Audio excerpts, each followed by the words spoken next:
Labdien, Normons Ozoliņš. Jā, es gribētu paturpināt vakardienas tēmu par Kalašņikovu lodi.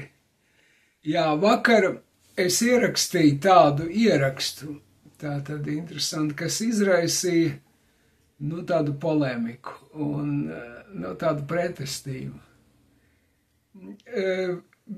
Latvijas filma Dieva suņi, animācijas jaunā filma, kas tagad startēs, pēc traumas, viņi tiks piedāvāt Oskaram, tā esot perversa filma, kas robežojas ar pornogrāfiju tur un kur ragana nodedzina kristīgo baznīcu, izsmēja kristīgās vērtības vispār un tā.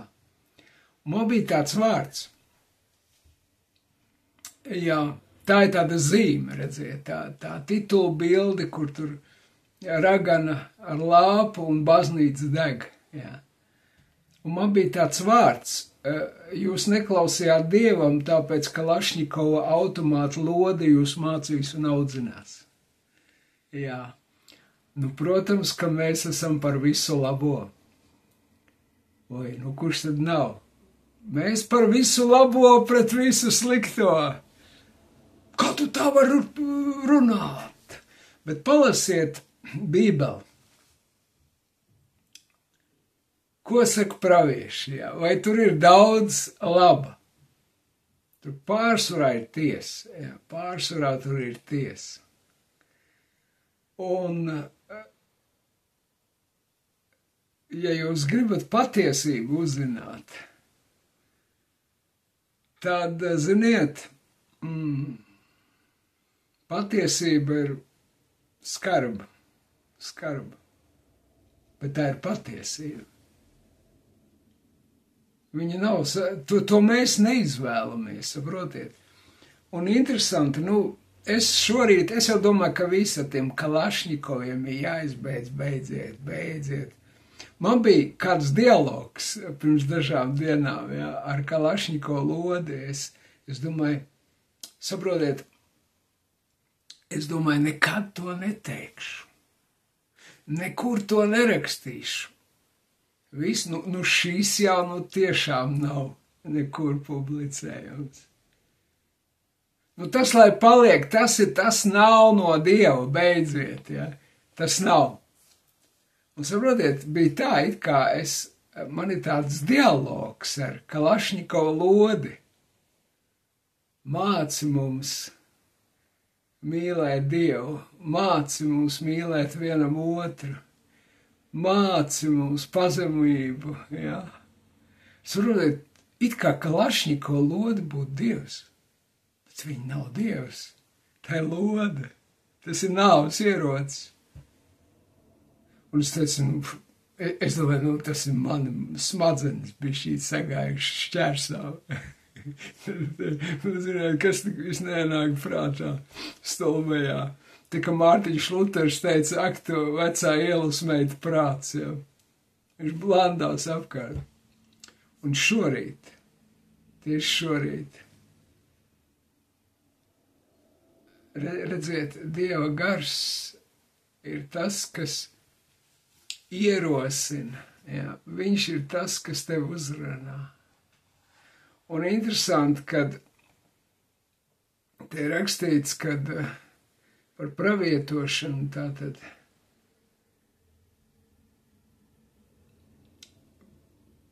Pētera vēstule, 2. Pētera vēstule, 1. nodaļa, sakot no 20. pants, es lasīšu jaunā tulkojumā. Vispirms jums jāsaprot, ka neviens rakstu pravietojums nav patoļīgi skaidrojums, jo ne jau pēc cilvēku gribas pravietojumi tika sludināti, bet tos runāja svētā gara vadīti Dieva cilvēki. Glika tulkojumā, bet svētie Dieva cilvēki runājuši dzīti no svētā gara. Dzīti. Un interesanti tas vārds, kad svētais gars dzen. Nevis tā, vai tu gribētu runāt, bet viņš tev dzen, burtiski, lai tu runātu. Un šorīt es to piedzīvoju. Es atkal domāju par to Kalašņikovu lodi. Jā. Un pēkšņi Dieva gars kā mākonis, saprotiet, viņš nāk. Un viņš saka tā.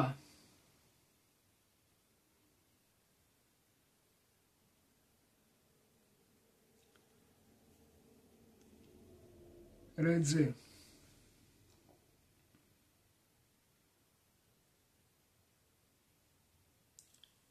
ja šeit nebūs Dievs, šeit būs Kalašņikovu loda. Un tā Kalašņikovu loda būs Dievs. Ja viņi mani ir ierobežojuši, ja viņi ir mani nolikuši malā, tad Kalašņikova lodi viņi neierobežos. Tā darīs, ko gribēs. Es, saka Dievs, nevarēju darīt, ko gribēju šai zemē. Nevarēju darīt, ko gribēju jūs baznīcā, draudzē. Bet Kalašņikova loda, viņa darīs, ko gribēs. Gan jūsu baznīcā, jūsu zemē. Jūsu pilsētās un laukos Kalašņikova loda valdīs. Kāpēc? Tāpēc, ka jūs neļāvāt man valdīt. Jūsu zemē jūs neļāvāt. Jūs man aizliedzāt. Bet Kalašņikova lodei jūs nevarēsiet aizliegt. Tā darīs, ko gribēs jūsu zemē. Viņa būs Dievs. Darīs, ko gribēs. Lidos, kur gribēs, un darīs, ko gribēs.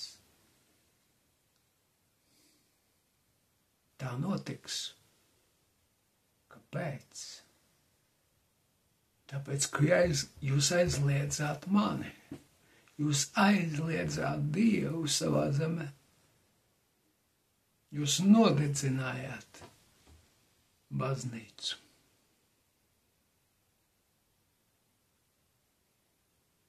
Jūs Vanags 2000. gadā aizliedz Svēto garu baznīca. Viņš aizliedz. Bet Kalašņikova lodei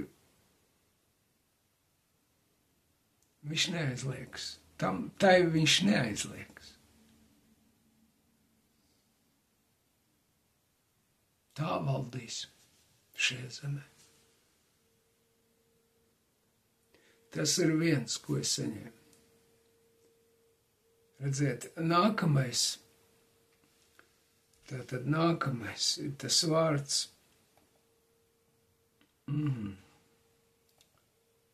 Lūkas evaņģēlija 21. nodaļa. 20. pants. Bet, kad jūs Jeruzālemi redzat karaspēka ielenktu, tad ziniet, ka viņas izpostīšanas brīdis ir pienācis. Būs kaut kādas ielenkšanas dienas šajā zemē. Un, kad jūs redzēsiet, kad šai zemē ir pienākušas viņas ielenkšanas dienas, tad te ir rakstīts tālāk, tad tie, kas ir Jūdejā, lai bēg kalnos, kas ir pilsētā, lai iziet ārā, un kas ir uz laukiem, lai neiet pilsētā un tā. Tad ir jābēg. Tātad, kad pretinieku karaspēks būs pietuvojies šai zemē, kad te kaut kas raisīsies līdzīgi kā pirms Ukrainas kara Krievijas pusē, tad tā ir zīme, ka jātinās no šejienes prom. Jā. Tā saka Dieva vārds, ka Dievs savus ļaudis izglābs. Jēzus brīdināja. Es domāju, man ir tāda liecība, ka es to nepiedzīvošu savā dzīvē. Man ir tāda liecība, redziet, kad mēs ejam uz Sodomu, redziet, mēs ejam uz Sodomu. Un kad būs sasniegts tas Sodomas līmenis.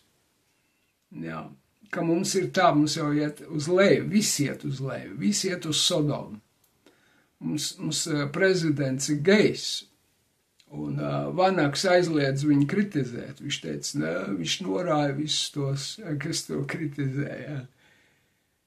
Mums tagad ir dievturība, kā oficiāla valsts, tā kā, viņi drīkst laulāt, jā. Tā kā reliģija, tā kā konfesija, saprotiet, pagānisms. Mums ir viss oficiāli. Jā. Kāds tur rakstīja, ka būs briesmas, tad lūgs nevis Kristu, bet laimu un pērkoniem. Būs tāds. Lūkšana pērkonam, jā. Dīvaini. Nu, lūk, mēs ejam uz leju. Ar visām vērtībām, visiem filmām un tā tālāk, tas viss atspoguļo to mūsu. Kad Brekti, slavē Luterāņu baznīcā, domājieties, es dzirdēju prediķu, ko mācītājs teica, ka Brekti ir tas, kas cilvēkus, māca, tā kā, ir tas skolotājs, tas idiots, tas apsēstais, kurš liek tos video, tā kā, tur demonisks tāds. Jā, viņš esot tas skolotājs, to saka ne jau pasauli, bet baznīca. Lutera draudzes mācītājs, jā, Rīgā. Es pats dzirdēju to. Un ko tad pārējā Luterāņu baznīca? Neko. Pilnīgi neko. Nātanu Moris kritizē, tas esot slikts, tagad to vairs nereklamēs, jā, Kristīgais rādio. Uzbrukumi pēc uzbrukumiem, jā. Velnam visas rokas ir vaļā šeit, jā, lai šo zemi padarītu par Sodomu, un šī zeme saņemtu Sodomas sodu. Visus to virzās. Bet Dievam ir kāds atlikums, kāds neliels atlikums. Un man tur rakstīja, bet kā tad ir ar to karalim ir vēl viens gājiens? Jā, viņam ir. Bet tas kungs man arī jautāja tā, ja viņi tagad nemeklē Dievu, vai viņi meklēs Dievu, vai kāpēc viņiem ir jāgaida apdraudējuma laiks, lai meklētu Dievu? Ja viņi to nemeklē tagad, vai viņi meklēs tādā apdraudējuma laikā? Bet viņi tagad nemeklē. Viņiem vienalga viss, saprotiet. Neviens neko neorganizē, neviens mācītājs neko nedara, pilnīgi neko. Lai kaut kā, vestu tautu, draudzes kopā, šķeļās, kasās, dalās. Tur tas aiziet, jā, tur, es domāju, Dāvids Gleška varētu kaut kā Dievu meklētājs pulcēt. Nē, viņš tieši otrādi uzstājas par Dievu meklētāju.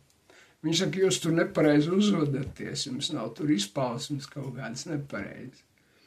Vēl tur nonicina Nātanu un nonicina Dievu meklētājs vienkārši, jā. Un tāds hauss, saprotiet, viss šķeļās, dalās, kasās, karoja savā starpā, jā, vispār. Bet tā valsts iet uz Sodomu, saprotiet, valsts neatlaidīgi iet uz leju. Un Kalašņikovu lode gaida, toreiz robežas viņi gaida. Un noteiktā laikā viņi te nāks valdīt, noteikti. Un par to ir tas stāsts, par to ir tā vēsts, redziet. Jā, nepatīk, man arī tas nepatīk. Dievam tas nepatīk. Bet, ziniet, grēka alga ir nāve. Dievs ir patiesības, viņš nav par visu labo un skaisto un mīļo un jauko un patīkamo. Dievs ir par taisnību. Jēzus teica, es esmu ceļš, patiesība un dzīvība. Viņš ir tas ceļš, bet tas ceļš uz dzīvību ved caur patiesību. Tu nevari viņu apiet. Caur visu mīļo, labo, skaisto, jauko, patīkamo. Smaidiet un labi būs. nebūs labi. Ja tu mēģini apiet to patiesību, jā, tu nenonāks pie dzīvības, tu nonāks pie nāves. Ar visu to mīļo, skaisto, labo un jauko un patīkamo, tu nonāks ellē, tu nonāks pie nāves. Ar visu to skaisto, mīļo, patīkamo, jauko un brīnišķīgo. Tālūk, par to man ir tāds brīdinājums, man par to jārunāt kalbīgi. Labi, paldies, ka klausījāties, visu labu, ar Dievu!